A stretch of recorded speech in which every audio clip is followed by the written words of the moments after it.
This is the Battle XP Flip, essentially a clone of Ambernic's RG34XXSP, but it has 2 gigs of RAM.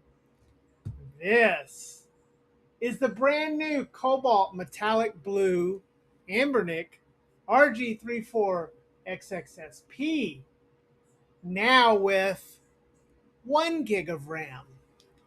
So we get a new colorway, same handheld, same screen, same processor, but less RAM. Does that really matter? Does the original 34XXSP or Battle XP Flip with that extra gig of RAM really make a difference? And how good does this blue metallic look, mimicking the style of the original Game Boy SP? Well, it's fantastic. Let's dive in and talk about and take another look at the RG34XXSP and how it's fared over the last year since it's been released. Remember to hit that like button and subscribe so you never miss an episode. But let's dive in and take a look at this new handheld color minus a little RAM.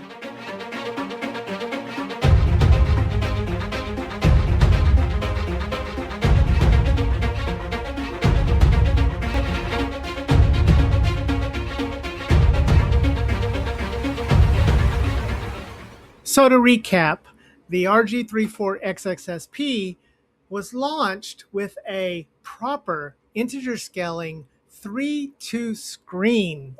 The previous RG35XXSP was bigger, had a 4:3 screen, and like sticks. This also added sticks, which was maybe a bit controversial among some in the crowd.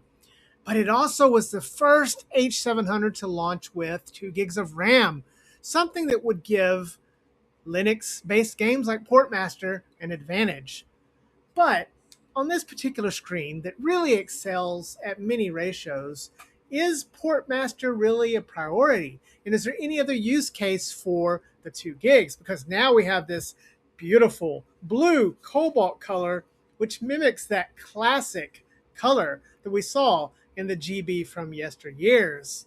So the question is, losing a gig of RAM but gaining a classic color, is it a good trade-off? And for most people, I think it would be a great trade-off. This is a handheld that, after all, still retains the awesome, beautiful 3x GBA screen.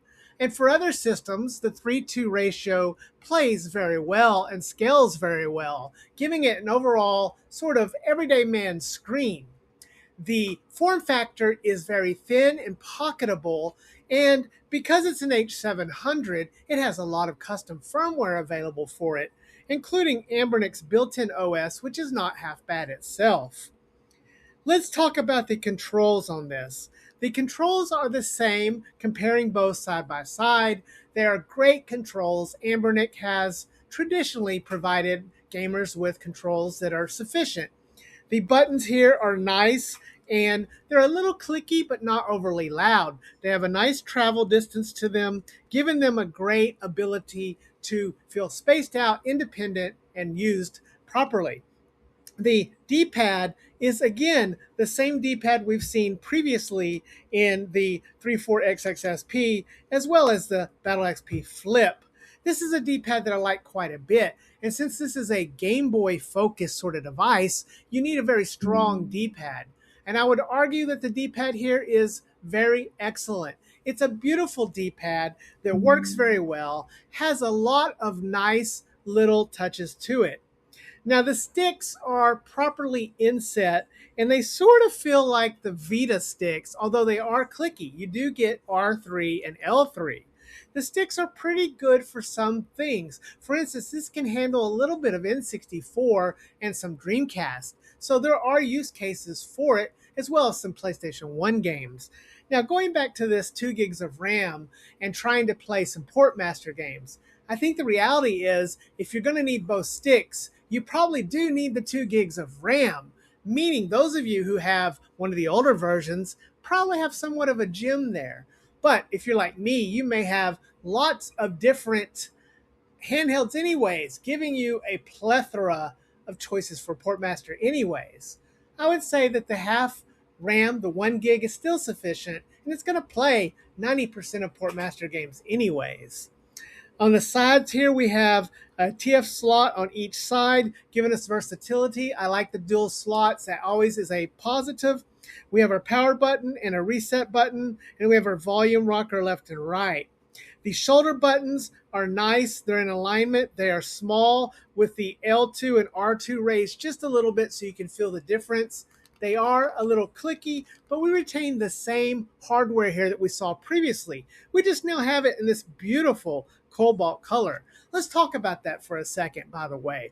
This cobalt color is a metallic color, and when you inspect it very closely, you can see that it has a nice, fine material in it, almost a sparkle to it. Now, while it's not metal, and I would like a proper metal one, come on, Ambernick, you make metal handhelds, and we all know the boxy SP. Oh, so anyways, don't get me on that. But the color here is fantastic. You can tell that they used a proper process here. It has a nice coating on it. It looks fantastic.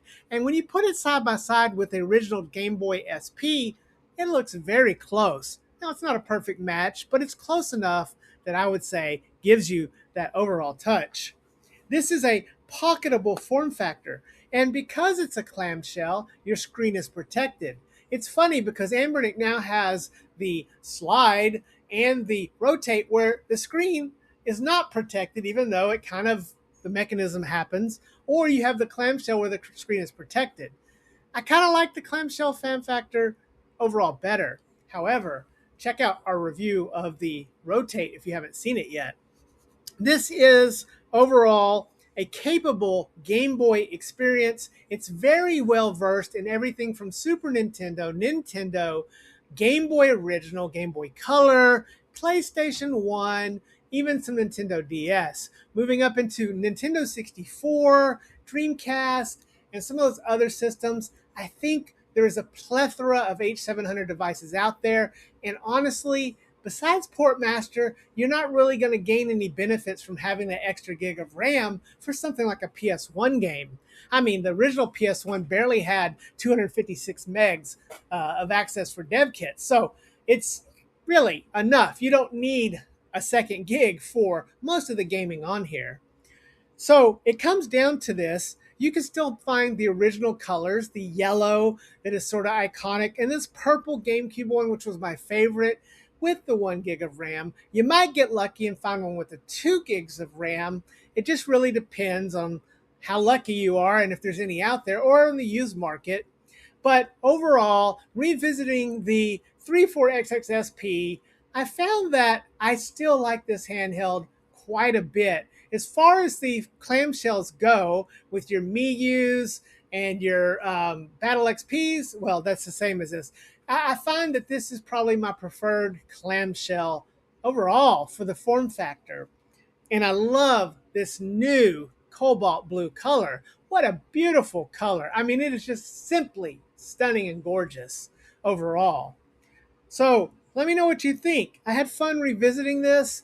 It's a great pocketable handheld. The hardware is still excellent. That screen is gorgeous. This new colorway is fantastic. The plastic feels great. The paint job on it, material job on it is great. It sparkles. It looks fantastic. Go pick one up. Hit the link below if you'd like to grab one for yourself.